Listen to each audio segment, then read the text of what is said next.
Hi everyone. Well, now that the fitna furore has died down somewhat, it's interesting to see how many people are condemning the film and how few people are condemning the thuggish intimidation that forced LiveLeak to remove it.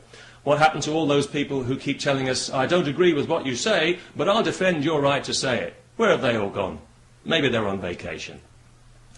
No shortage of politicians, however, lining up to accuse the film of falsely equating Islam with violence, which is a bit like falsely equating Walt Disney with Mickey Mouse. I'm sure anyone who follows the news would also equate Islam with violence. I know I certainly do, because any time anybody criticises Islam, they're usually threatened with violence. Islam without violence is like an egg-free omelette.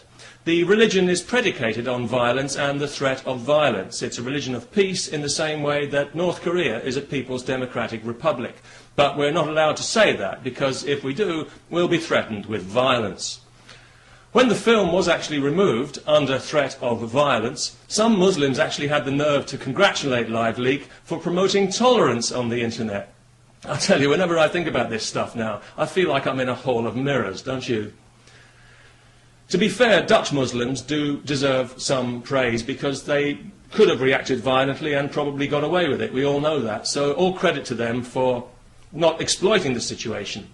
But the very fact that we are grateful to them pretty much proves the point of the film. Because let's be clear about this, it was the threat of Muslim violence that caused the Dutch government to grovel in such abject dimitude and to run around apologising like headless chickens before and after the event, a spectacle which I'm sure many Muslims enjoyed. And why shouldn't they enjoy it? After all, it sends out a clear message to the entire Muslim world that in Europe we won't stand up for what we believe in, or what we say we believe in, and we will be intimidated into silence. All you've got to do is shake your fist, and we'll do exactly as we're told.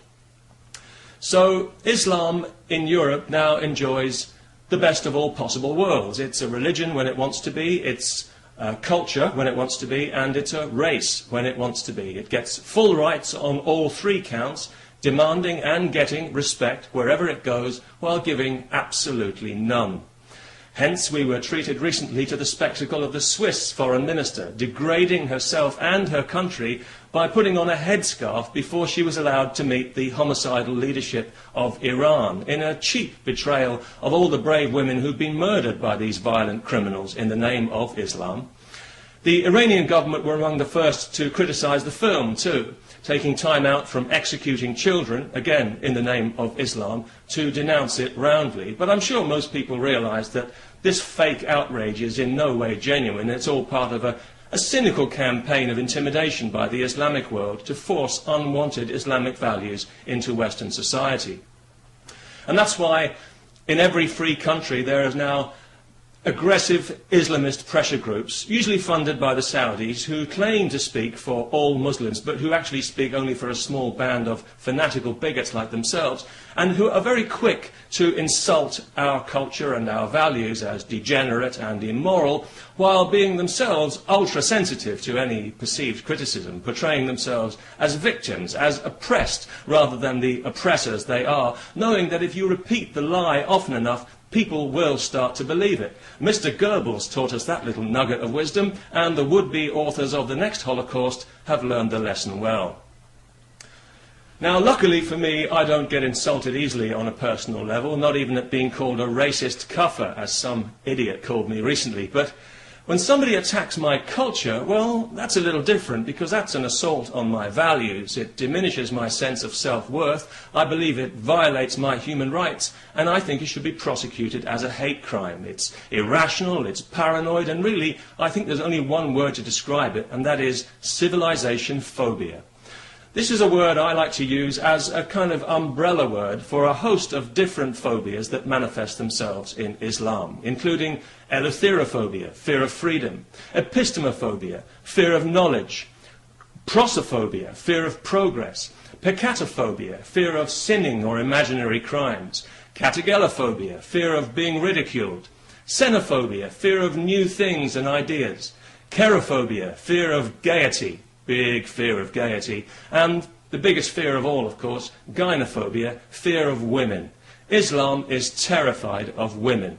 And that's why all over the internet you'll find clips from Arab television where, along with all the rampant Jew-hating and other propaganda aimed at turning children into murderers, you'll find clerics calmly explaining under what circumstances a man may beat his wife in the religion of peace. That's right, a man may beat his wife. And they wonder why we don't want this stuff in Europe. If you lay a violent hand on a woman, you're not a man, you're an animal. And I don't care how many so-called scholars tell you that cowardly brutality is the will of God. Chances are you've never been on the receiving end of the kind of punishment you like to dish out so freely. So I hope the Hindus have it right, because if there's any justice, you will be reincarnated as a female homosexual Jew. And then you'll find out what a pain it is having to deal with violent, primitive dickheads like you.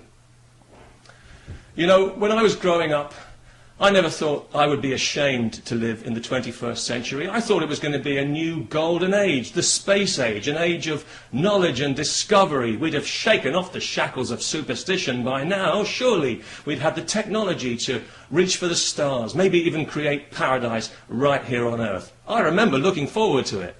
Well, here we are. And what have we got? We've got Islam, a violent 7th century desert dogma that wants to take over the world, remove our freedom, subjugate women, brainwash children, persecute Jews and homosexuals, and drag us all back 1,000 years. And all we can do is make excuses for it for fear of causing offence. We really are pathetic, aren't we? You know, I think people living 500 years from now will look back on this period of history and they'll laugh at us. Well, wouldn't you? Peace.